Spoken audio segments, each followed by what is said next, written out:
انسان جب کوئی بھی چیز دیکھتا ہے وہ انسان کی گرفت میں آ جاتی ہے، اس کے بعد انسان اسے بطور اصل استعمال کر کے اس کے اوپر ایک عمارت کھڑی کر لیتا ہے.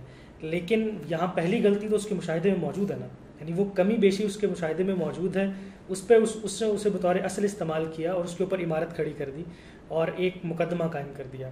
تو یہ تو غلطی بار بار رپیٹ ہوتی رہے گی، وہ گیپ تو پھر وہیں اس کی جڑ میں موجود رہا. پوری انسانیت کی تاریخ یہی ہے، اسی غلطی کی اصلاح. چنانچہ یہ بات اصول میں مان لی گئی ہے، اور بعض فلسفیوں نے دور حاضر میں جب سائنسی علم کی اس پوری تاریخ پر تبصرہ کیا تو بڑی صحیح بات کہی ہے کہ آپ اس طرف سے نہیں رجوع کر سکتے کہ ہم نے آخری چیز دریافت کرنی ہے یا کامل چیز دریافت کرنی ہے. نہیں، جو کچھ آپ کے پاس موجود ہے ہم اس پہ تنقید کریں گے اور اس طرح بہتر کی طرف بڑھتے چلے جائیں گے.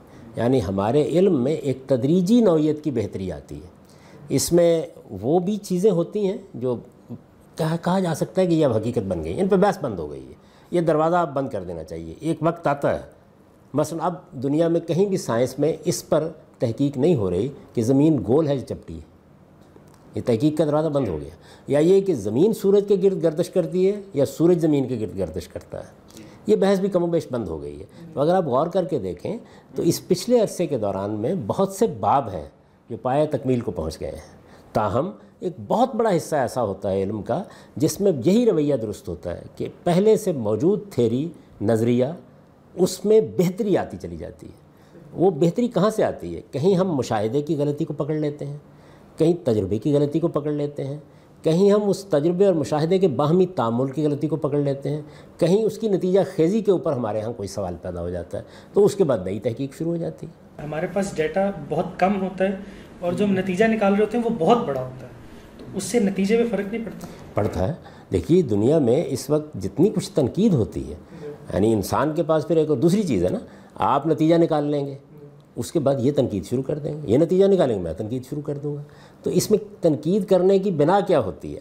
ہم نے جو گفتگو ہوئی تھی وہ یہ تھی کہ ہمارے درمیان حقائق تک پہنچنے کا عمل جب بھی ہوگا تو معیار کیا ہے، یہ سوال انہوں نے اٹھایا تھا نا. تو معیار یہی ہے، یعنی آپ جتنی بحثیں وہ پڑھ لیجئے، جتنا فلسفہ اس کا مطالعہ کر لیجئے، جو کچھ بھی اختلافات ہو رہے ہیں کرنے، یا تجربے سے جٹلایا جا رہا ہوگا اور مشاہدے سے، یا عقلی استنباط کی غلطی واضح کی جا رہی ہے. وہ وہی چیز ہوتی ہے جس کو آپ نے بہت خوبصورتی سے بیان کر دیا ہے کہ آپ کو ایک چھوٹی سی چیز ملی، آپ نے اس سے ایک بڑا نتیجہ نکال لیا. تو یہ استنباط کے عمل میں غلطی ہو گئی ہے، یا مبالغہ ہو گیا ہے، یا اس میں بعض درمیان کے سٹیپس، بعض چیزیں حذف ہو گئی ہیں، یا آپ نے چھلانگ لگا کے کسی دوسری دنیا میں قدم رکھ دیا ہے. تو اس کی غلطی اسی طرح واضح کی جاتی ہے. انسان کے پاس یہ صلاحیت موجود ہے کہ وہ انہی چیزوں کو بنائے استدلال بنا کر ان کو ادھیڑنا شروع کر دیتا ہے. باہمی گفتگو، کون سا فلسفے کا نظریہ ہے، کون سی سائنس کی تھیری ہے کہ جس کے ساتھ یہ حشر نہیں ہوا. ایک آدمی پیش کرتا ہے، اس کے بعد دوسرے لوگ اس کا پوسٹ مارٹم شروع کر دیتے ہیں. اس سے علم آگے بڑھتا ہے. یعنی یوں نہیں ہوتا کہ پھر اس پوسٹ مارٹم کے نتیجے میں آخری چیز دریافت ہو جاتی ہے، نہیں، یہ عمل جاری رہتا ہے. تو میرے نزدیک آپ سارے علوم کا اگر مطالعہ کریں تو یہی طریقہ ہے جو آپ اختیار کریں.